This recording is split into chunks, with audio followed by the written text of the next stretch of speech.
오늘 제목은 유대인의 왕에 대해서 지금 계속 이렇게 이어서 설교해 갑니다만은 오늘 본문 같은 경우는 정말 중요한 본문이구나 싶어져요. 왜냐하면 창세전부터 하나님께서는 육신을 입고 이 땅에 오셔서 여러분과 저를 구원하시도록 완전한 계획을 세우시고 또 그렇게 섭리하신 대로 예수님께서 2000년 전에 육신을 입고 이 땅에 오셔서 30여 년 동안 사시다가 3년여의 공생애를 거쳐서 이제 오늘은 어떻게 돼요? 십자가에 이제 못 박히시는 그런 장면이죠.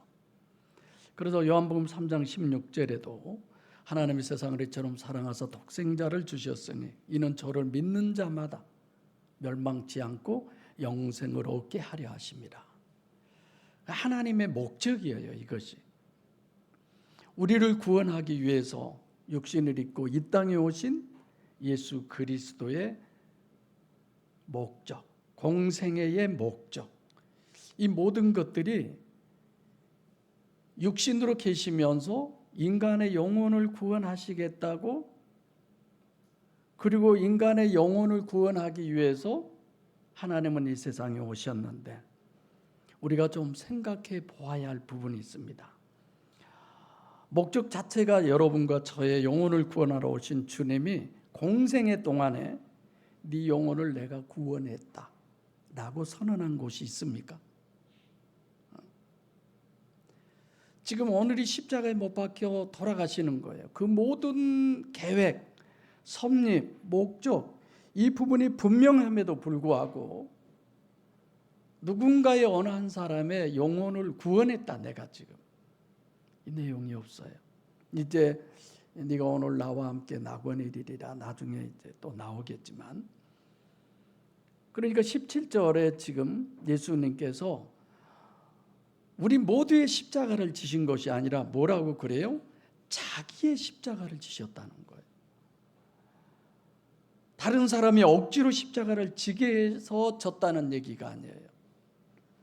억지 십자가는 누가 져요? 구레네 시몬이 져요. 실제에 있어서 어쩌면 바라바가 져야 할 그 십자가를 아마도 주님이 지셨을 것인데, 우리들이 져야 할 그 십자가를 주님이 지셨을 텐데, 주님은 뭐라고 그러느냐? 자기 십자가를 졌다는 거예요. 다시 말하면 자기가 원해서 십자가를 졌다는 것입니다. 물론 맞죠.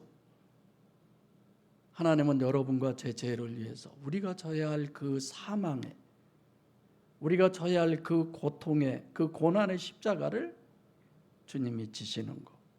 근데 주님은 우리의 져야 할 십자가를 내가 대신 지는 것이다가 아니라 그냥 자기의 십자가라고 그렇게 얘기하죠.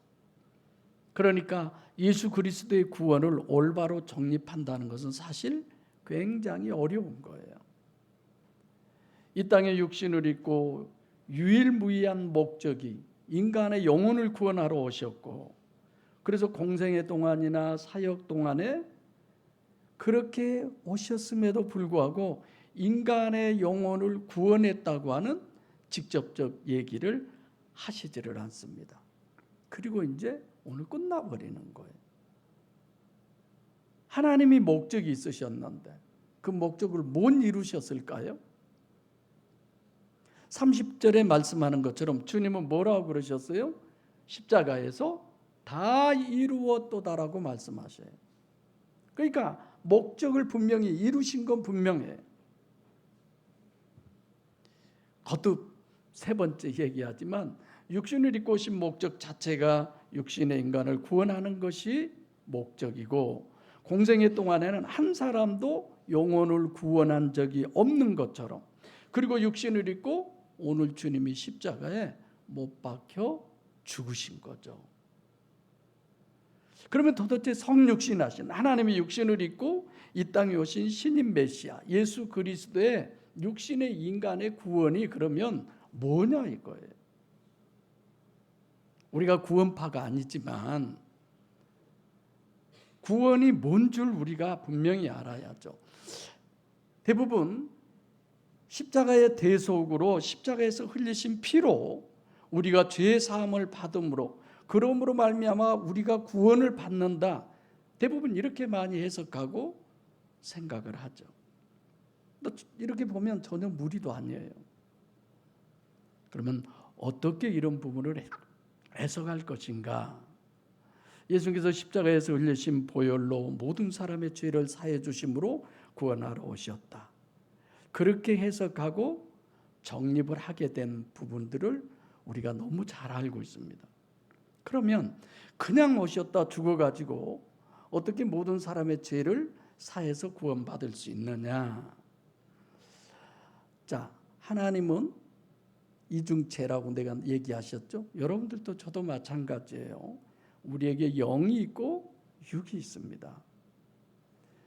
대부분 왜 방금 전에처럼 그렇게들 보혈의 피로 죄사함 받아 구원이라고 하느냐면 하나님의 그 이중체를 이중체로 보지 않고 단일체로 보기 때문에 그래요.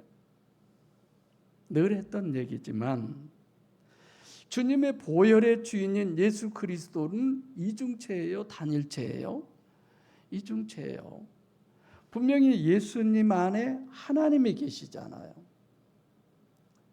단일체는 그 육체 자체만이 하나님이에요. 안에 하나님이 있고 없고가 중요하지 않아요.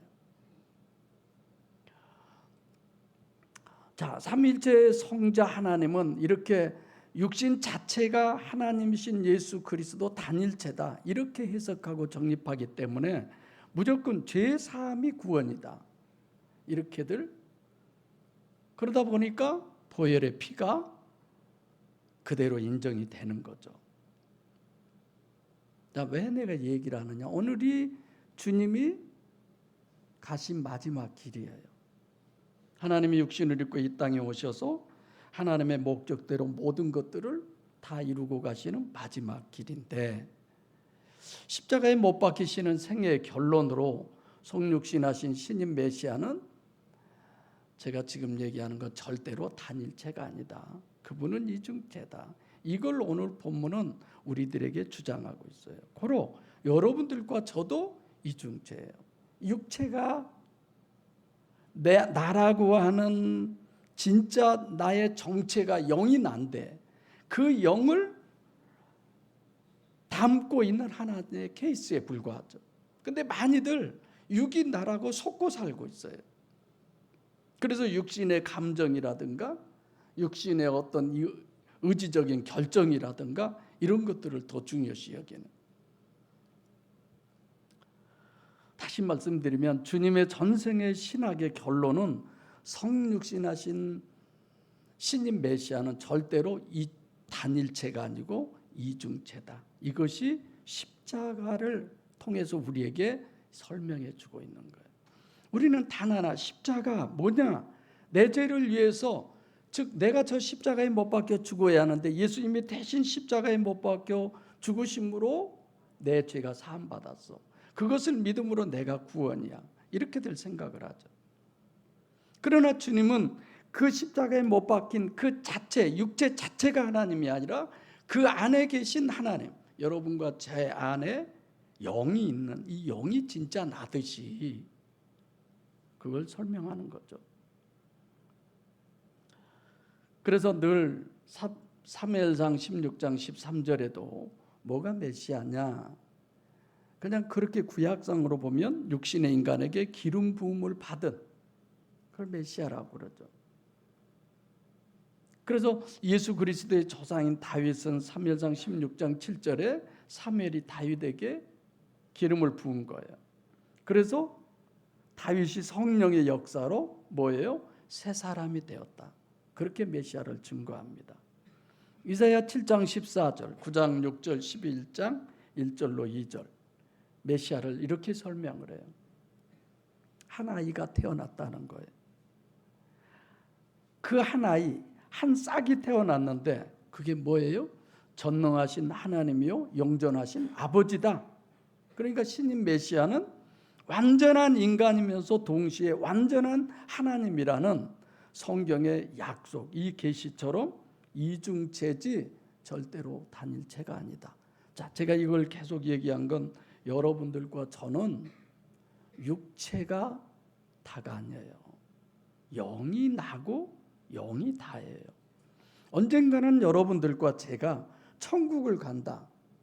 이 세상에서 육체로 아무리 편하고 안일, 무사취임, 부귀영화, 만사형통을 이루고 산다 할지라도 한순간이죠. 오늘 예배 드리러 와서 강단에 앉았는데 그 생각이 나는 거예요.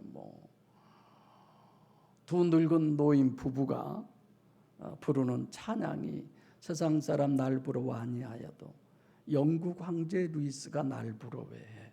이런 찬양 있잖아요. 영국 황제가 우리 백성들이 얼마만큼 행복하게 사는가? 평상복을 입고 전국을 순회하던 중에 밤늦게 불이 켜져 있는데 노인들의 찬양 소리가 나서 걸어가다 가만히 들어보니까 세상 사람 날 부러워 아니어도 영국 황제 루이스가 날 부러워. 왜요? 그 가사 내용은 하나님이 나와 함께 하시니까. 그런 고백. 이 육체인 나와 하나님이 함께 하십니까? 내 영과 하나님이 함께 하시죠. 하나님의 보혜사로 우리 심령 안에 임재하실 때에 육체 속, 어디 내 속이에요? 심장 속이에요? 여러분과 제 심령 안에 그 하나님은 임재하시는 거죠. 그런데 우리는 육체가 더 관심이 많은 거예요. 내 심령 안에 하나님이 계시냐 안 계시냐는 별 관심이 없는 거예요. 육신의 인간과 하나님, 완전한 인간과 완전한 하나님, 이거는 절대 단일체가 아닙니다. 이중체, 어디를 봐도. 그래서 육신을 입은 인간은 태어났다 죽어야 되는데 그런 인간이라고 그러면서 동시에 전능하신 하나님, 영존하신 아버지, 불사조, 이런 부분을 어떻게 우리가 양립할 수 있는가? 쉬운 게 아니죠. 이게 잘못하다 보니까 사이비, 이단 이런 데는 우리 교주는 절대로 안 죽어. 죽었어도 언젠가는 살아날 거야. 그래서 시체를 그냥 몇 달씩, 몇 년씩 이런 이상한 데도 있잖아요. 성경 해석의 문제. 그래서 하나님도 그렇지만 여러분과 저도, 지금 예수님도 그렇지만 인간을 아는 가장 근본된 문제가 뭐냐? 단일체냐? 이중체냐죠. 그래서 의학이라는 이런 부분에도 이건 도저히 의학적으로 해명할 수도 없어. 있을 수 없는 일이야. 이런 일들이 하나님의 은혜로 나아지잖아요. 저도 일례로 한 부분 할게요. 국민건강협회 여기서 2년에 한 번씩 건강검진하라고 그러죠. 다 하는 얘기지만 그래서 했어요. 그래서 위에 손종이 있어서 당장 수술을 하자고 날까지 받았어요. 그래서 주치의에게 연락을 했더니 큰일 납니다. 그래서 하시지 말고 다시 한번 여기 와서 검사를 합시다. 검사했어요. 어차피 손종은 암이 될 거니까 우선은 놔두고 봅시다. 6개월 두고 봐서 암 되면 그때 수술하고 아니면 이대로. 6개월 후에 갔어요. 의사 선생님은 그랬어요. 제가 녹음을 했었는데 이런 경우는 흔하지 않는 경우인데 손종이 없어요. 저 손종 없애달라고 기도해 본 적도 없거든요. 의학적으로 해결이 안 됐잖아요. 영적 역사들이 여러분의 삶 속에, 제 삶 속에도 무수하게 일어나고 있어요. 그런데 우리는 그런 것들을 잘 감지를 못하는 거예요. 지금 예수님 공생의 사역 다 마치고 마지막 십자가에서 주님이 정립해 주는 이중체, 이걸 우리는 잘 생각하셔야 합니다. 우선 십자가로 증거하는 것이 지금 본문에 마지막으로 정립해 준 이 이중체는 단일체와 비교를 하죠. 이중체를 먼저 17절에 보면 유일신과 예수 그리스도의 호칭이에요. 우리는 호칭에 대해서 너무 잘 알잖아요. 신론으로 성경을 10번씩 읽고 왜 여기는 하나님이라고 그러고 왜 여기는 주라고 그러고 왜 여기는 예수님, 여기는 그리스도 예수, 여기는 예수 그리스도 다 다르잖아요. 근데 그런 걸 우리는 생각하지 않잖아. 그냥 하나님이라고 그런갑다. 창세기 1장 1절부터 2장 3절까지는 하나님, 2장 4절부터는 여호와 하나님. 왜 이런 변화가 있지? 왜 이런 호칭이 틀리지? 이런 걸 생각도 안 해본 거예요. 17절에 저희가 예수를 맡음에 예수예요. 신인 메시아를 맡았다는 거죠. 그러니까 빌라도가 신인 메시아를 십자가에 못 박게 넘겨주었습니다. 여기 보면 예수께서 자기 십자가를 지시고, 예수는 없어요. 여기 원문에는 그냥 자기 십자가를 지신 거예요. 왜 예수가 없을까요? 이건 인자 십자가니까, 사람의 아들로서의 십자가니까. 그래서 주님이 지신 십자가는 이중체인 인간 예수, 인간 쪽에서 지신 것이지 그 안에 계신 하나님이 진 게 아니죠. 해골, 이 골고다라고 하는 것은요, 죄수들을 처형해서 죽이는 데예요. 역시 마찬가지예요. 여기도 하나님이 아닌 육체지 다른 어떤 것도 못하죠. 주님이 자기 십자가를 졌다. 무슨 얘기일까? 우리들은 다 그렇게 생각하죠. 내 죄를 위해서. 마태복음 16장 24절에 아무든지 나를 따라오려거든 자기 십자가를 지고 나를 쫓으라 그러죠. 예수님도 인간 예수는 부인해야 되는 거예요. 십자가에 늘 그래서 우리를 못 박는 거예요. 하나님, 내 믿음이 여기 아직 미치지 못하는 이것으로는 안 됩니다. 이런 것. 어제도 이 벽 목모보드를 뜯으면서 그잖아요. 그 연장 가지고는 안 되는 거야. 그래서 이게 더 필요하구나. 빠루가 필요하니까 빠루를 점점 하나님의 역사가 우리에게 더 임하면 임할수록 마귀도 점점 더 역사를 하죠. 십자가도 마찬가지죠. 그래서 저희가 거기서 예수를 십자가에 못 박을세, 저희가 거기서 예수를 십자가에 못 박았다. 여기도 원문에는 예수는 없어요. 17절과 일치하죠. 십자가에 못 박은 것은 인간 예수지 하나님이 아니다라는 거죠. 하나님을 어떻게 우리가 그럴 수 있어요? 근데 못 박을세 다른 두 사람도 그와 함께 좌우편에 못 박히니. 그래서 여기도 저희가 예수를 십자가에 못 박는 부분이 나오고 못 박은 십자가에 못 박을세 두 사람이 양쪽에 있다는 것입니다. 십자가에 못 박는 것은 인간 예수고 인간 예수의 실체는 어떤 분이냐? 메시아의 정체성을 얘기하죠. 이건 인간 쪽이다, 사람 쪽이다.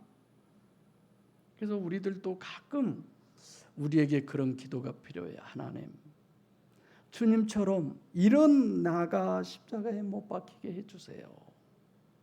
죽어서 사라져야 할 부분들이 우리에게는 너무 많은 거예요. 그냥 일반적인 얘기로 내 아가지가 너무 세요. 하나님, 내 고집이 너무 세요. 내 아집이 너무 세요. 이것이 주님의 십자가에 못 박히시듯 내가 그 아집이, 그 고집이 십자가에 못 박게 해주세요. 우리는 가끔 주님, 오늘 하나님의 집에 성전에 와서 예배드립니다. 내 모든 죄와 허물, 그런 모든 것들은 십자가 아래 장사 지내게 하시고 예수님이 대신 다 짊어지고 나는 벗어버리고 나비처럼 훌훌훌 날아가는 이런 식으로 우리가 생각을 하죠. 그런 게 아니죠. 그래서 오늘 본문 같은 경우도 이거 호칭 신학을 모르면 정말 해석을 할 수가 없겠다, 이런 생각을 하게 되는 거죠. 저희가라고 그러죠. 실제로는 지금 빌라도가 예수를 십자가에 못 박혀 넘겨준 것은 누구들한테 넘겨줬어요? 군병들에게 넘겨줬어요. 근데 실제로 빌라도하고 대화를 하면서 예수를 십자가에 못 박으라고 그러는 사람들은 누구예요? 유대인들이에요. 대제사장들이에요. 16절에도 저희에게 넘겨주었다. 17절에도 또 저희가 예수를 맡았다. 이런 모든 것들은 물리적이고 육적으로는 로마 군병이에요. 빌라도가 넘겨줬지만 육적으로는 군대들이 받았지만 실질적으로 영적으로는 지금 누가 받아요? 유대인들이야. 그들이 어떻게 해요? 십자가에 죽이는 거죠. 그래서 요한복음 19장은 구성 자체가 계속 이중체의 신학으로 우리에게 설명을 해주고 있습니다. 그러면 실제로 예수님의 십자가를 지고 골고다로 간 사람은 누구예요? 서도 얘기했지만 구레네 시몬이에요. 그런데 본문은 지금 예수님이 지신 것처럼 있죠. 예수님이 자기 십자가를 지고 빌라도의 관정에서 나가는 거예요. 어디를 향해서? 골고다를 향해서. 근데 마치 골고다까지 가신 것처럼 그렇게 번역이 전체적으로는 돼 있어요. 십자가를 설명하면서 내 마음속에 늘 주님이 가신 그 길이라는 건 영광의 길 아니잖아. 십자가의 길이잖아. 내가 어떻게 해야 주님과 함께 저 길을 갈 수 있을까? 우리가 성령 하나님이 우리 심령 안에 오셨어도 그분의 요구가, 그분의 문 두드림이 끊임없이 있습니다. 우리에게는 끊임없는 모습이 보여요. 끊임없는 소리가 들려요. 끊임없는 생각이 우리에게 와요. 그럴 때 우리는 어느 쪽으로 치우쳐야 할까? 진짜 내 육신의 모든 것들은 주님이 십자가에 못 박듯 내가 못 박히고, 영적인 주님의 그 은혜와 주님이 함께한 성령의 그 역사만이 내게 고스란히 남아지길 원합니다. 늘 이런 기도를 수시로 하게 되죠. 그래서 예수님이 주신 십자가는 둘이에요. 하나는 인자 예수가 진 십자가, 이건 자기가 원해서 자기 십자가. 또 하나는 20절의 십자가예요. 그러니까 겉사람인 인자 예수가 진 십자가와 속사람 하나님 호 예수가 지신 십자가, 이 둘을 계시하고 있어요. 그래서 17절과 18절은 주님이 원해서 지신 것이고 20절의 십자가는 다른 거죠. 같은 십자가예요. 20절의 십자가는 누구의 십자가예요? 유대인의 왕 호 예수, 하나님 예수, 이중체인 신인 메시아의 속사람이신 하나님 예수가 졌다라고 하는 것이 20절의 말씀이에요. 어떻게 속사람인 하나님이 십자가를 질 수 있을까? 그렇죠? 하나님이 어떻게 십자가를 져요? 어떻게 하나님이 십자가에서 죽을 수 있어요? 전지전능하신 하나님이? 그러니까 17절과 18절은 원어로 보면 십자가를 지셨다라고 하는 게 능동태예요. 자기가 원해서. 예수님이 인자 십자가는 스스로 원해서 지셨다는 거예요. 그런데 20절에는 하나님 예수가 지신 십자가는 예수님의 그 십자가에 못 박히신 것인데 여기는 수동태로 돼 있어요. 억지로 지신 거예요. 더 정확하게 얘기하면 호 예수는 십자가에 못 박힌 게 아니에요. 십자가에 못 박힌 것은 인자 예수가 못 박혔는데, 그런데 그것을 하나님 예수로 못 박힌 것으로 해석을 해야 된다는 것, 그렇게 해야 우리가 이해할 수 있다는 거죠. 자, 지금 서두에 제가 우리를 구원하러 오신 하나님, 어떻게 성경에 보면 야 여기 누구의 영혼을 내가 구원했다 뭐 이런 내용이 없어요. 근데 이제 십자가에 오늘 돌아가시는 거야. 그러면 예수님이 하신 게 뭐 있냐 이거예요. 뭘 했냐 이거예요. 그래서 십자가로 이중체를 설명하면서 정말 우리를 위해 하나님이 하신 게 무엇인가를 얘기하고 있는 거죠. 또 보면은 십자가에 못 박히는데 성에서 가까워 많은 유대인들이 봤다. 성을 제가 늘 뭐라고 그랬어요? 우리가 성경 공부를 할 때 외모 뭐야? 성을 강조하는 건 성이 폴리스라고 하는 건데 인본을 강조하는 거예요. 인본.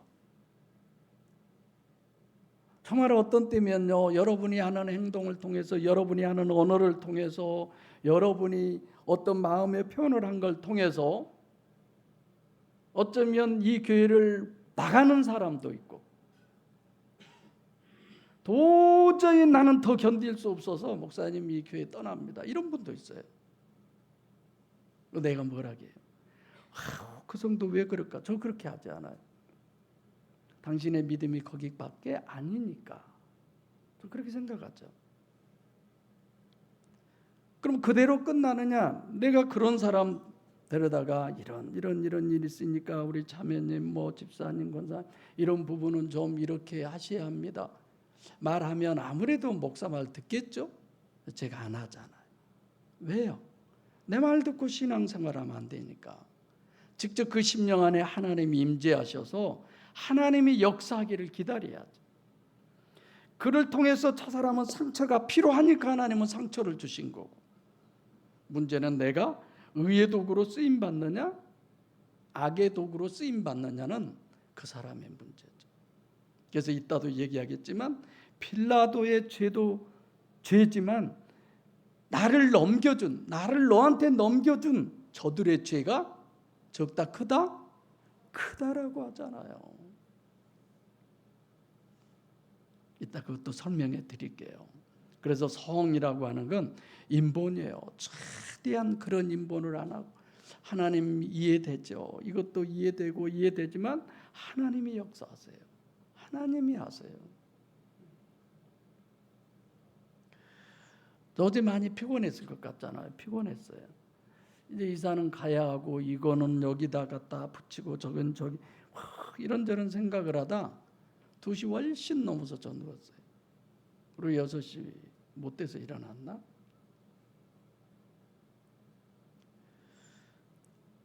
또 구약에 보면요, 땅을 팔아요. 성 안에 있는 땅은 팔면 무르거나 바꿀 수 없어요. 근데 성 밖에 있는 것, 그거는 팔면 1년이 되면 도로 되돌아와요. 그래서 이중체인 신인 메시아의 겉사람이 십자가에 못 박혀 죽으신 것을 유대인, 유일신 종교, 인본적으로 그것은 속사람 하나님, 그것이 본문에 말씀하신 호 예수가 못 박히신 것이에요. 그래서 히브리어, 로마어, 헬라어로 이렇게 기록을 했는데, 이걸 지금을 보시고 하나님은 미리서 다 얘기한 거예요. 봐보세요, 이들. 그렇게 못 박은 것 자체도 거절하고, 자칭 유대인이라고 그래라. 마지막에 내가 쓸 것을 썼다라고 얘기하지만, 11절 내용도 우리가 잘 아시죠? 예수님이 그러잖아요. 빌라도가 먼저 내가 너를 죽일 권세도 있고 살릴 권세도 있다. 그때 그가 얘기하기를 위에서 주시지 않으면, 하나님이 주시지 않으면 나를 해할 권세가 너에게는 없어. 그러면서 너에게 넘겨준 저들의 죄가 더 커, 이렇게 얘기하죠. 그럼 빌라도가 지은 죄는 어떤 죄냐? 빌라도는 직접적으로 예수를 죽였어요. 진짜 죽였어요. 군병들이 죽인 것은 빌라도가 예수를 직접 죽인 거예요. 그럼 빌라도는 못 박은 게 군병들이니까, 빌라도의 죄는 뭐예요? 육적 죄를 지은 거예요. 예수가 무죄인 줄 알면서도 예수를 죽였어요. 무슨 죄예요? 살인죄를 저지른 거예요. 빌라도. 직접 가시적 육적 죄를, 가장 최악의 죄가 뭐냐? 살인죄예요. 근데 그 살인죄를 빌라도가 범했어요. 문제는 살인죄를 범했지만 빌라도는 자기가 예수를 죽이기 원해서 죽인 거 아니잖아요. 원하지 않았잖아요. 예수를 죽이지 않기를 원했어요. 그런데 죽였어요. 로마서 7장 15절로 24절에 사도 바울이 오라 나는 공고한 사람이로다. 누가 이 사망의 몸에서 나를 건져내랴. 이 갈등 속에서 육체 쪽으로 치우친 거죠. 능력이 없어서. 빌라도도 그렇죠. 자기가 왕이지만 능력이 없잖아요.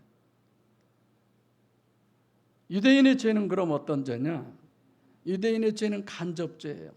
그들은 직접 죽이지 않았어요. 전혀 보이지 않는 죄예요. 말만 한 것뿐이야. 말만 했잖아. 없이 하소서, 없이 하소서, 십자가에 못 박으소서.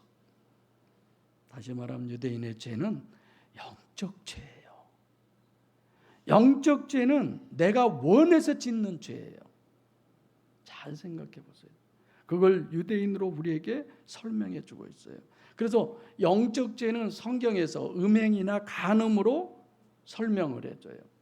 인간이 범하는 모든 죄 중에 좋아서 짓는 죄는 성적 범죄밖에 없어요. 간음죄다 이거죠. 그래서 영적 죄의 무서운 것은 싫어서 영적 범죄를 범하는 게 아니라 내가 좋아서 범하는 것이다. 뭐예요? 구약의 우상숭배예요. 그게 어떤 것이냐 보면은 결국은 영적 죄는 하나님을 죽인다는 거예요. 호예수를 죽인다는 거예요. 그걸 성경은 뭘로 설명을 해요? 스칸달리조라는. 스칸달리조라는 단어들을 아무도 안 쓰죠. 모르죠. 이건 하나님과 영원한 단절이죠. 용서받을 수 없는 지옥 필연이죠. 보이는 죄, 빌라도의 죄는 하루에 7번이라도 다 용서해 줄 수 있는 죄예요. 그러나 유대인들이 짓는 죄는 영원히 용서받을 수 없는 죄란. 그래서 성육신 하신 신인 메시아를 이중체로 믿으면 그건 진리예요. 성육신 하신 신인 메시아를 단일체로 믿으면 그거는 사기당한 거예요. 허구예요. 마귀 역사죠. 과연 성경이 하나님의 말씀이요 진리냐, 마귀의 말이고 허구냐? 성경에 마귀의 말도 있고 하나님의 말씀도 있어요.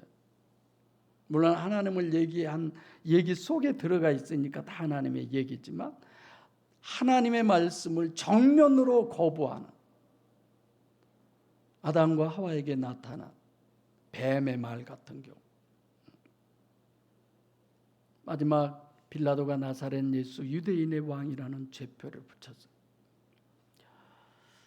저는 이 대목을 보면서 하나님이 진정 나의 왕이라는 그 표가 내 심령에 새겨져 있을까? 이런 고민을 해봐요. 어떤 상황과 환경과 여건이 돼도 진리의 하나님, 그분이 왕이 되어서 그분이 인도하는 대로, 그분이 역사하는 대로 내가 그렇게 하나님의 법을 따라가는 그런 목회자인가? 우리가 그런 성도인가? 정말 우리는 그랬으면 좋겠어요.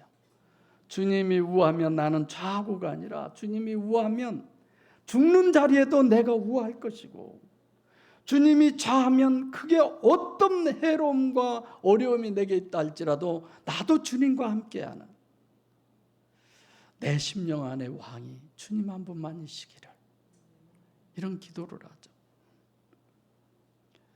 봐보세요. 마태복음 12장 22절에 예수님이 귀신 들린 사람을 귀신을 내쫓아 주니까 유대인들이 뭐라고 그래요? 바알세불을 힘입어서 귀신을 쫓아낸다. 귀신의 왕을 힘입어서 귀신을 쫓아낸다고 그러잖아요. 예를 들어 우리가 다른 사람을 정죄합니다. 이런 거 많죠. 지금 정치 상황에 남을 정죄하는 거예요. 사단으로. 그럼 나는 성령이고 하나님이고 유일신이나 마찬가지죠. 우리는 너무 상대를 죽이는 그런 거 있죠. 뭐 똥 묻은 개가 재 묻은 개를 나무랜다. 깨끗해지는 방법이 있어요. 두 가지예요. 하나는 자꾸 재 묻은 개를 공격하면 돼. 그러면 다른 사람이 듣기에 쟤는 재도 안 묻었어. 이런 거잖아요. 저절로 자기는 깨끗한 사람으로 취급을 받는 거예요.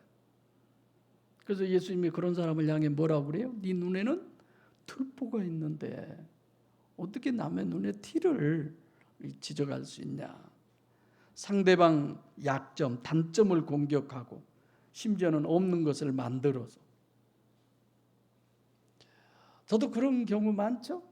소설까지 써가지고 우리 목사님이 뭐 어쩌고 저쩌고. 아니면 되지 뭐. 내가 그런다고 뭐 싸울 것도 아니고. 이런 건 다 사탄의 전술 전략이에요. 종말에 다 일어날 수 있는 마귀의 징조예요.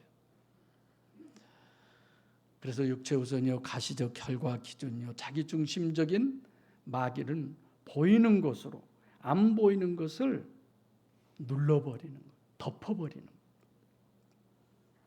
빌라도에게 다 둘러 씌우는 거야. 예수님이 보기에 그들의 죄가 용서받을 수 없는 훨씬 큰 죄임에도 불구하고 빌라도가 죄패를 나사렛 예수 유대인의 왕 이렇게 쓴 건 정말 대단한 거죠. 어떻게 이 빌라도가 예수를 신인 메시아를 이중체로 알고 역사했을까? 그래요. 우리가 신앙생활하는 데는 맨 처음에 누구의 역사예요? 엘로힘적 하나님의 역사예요. 그런데 그 엘로힘적 하나님의 역사를 임마누엘로 생각을 해버리는 거예요. 이게 무서운 거죠.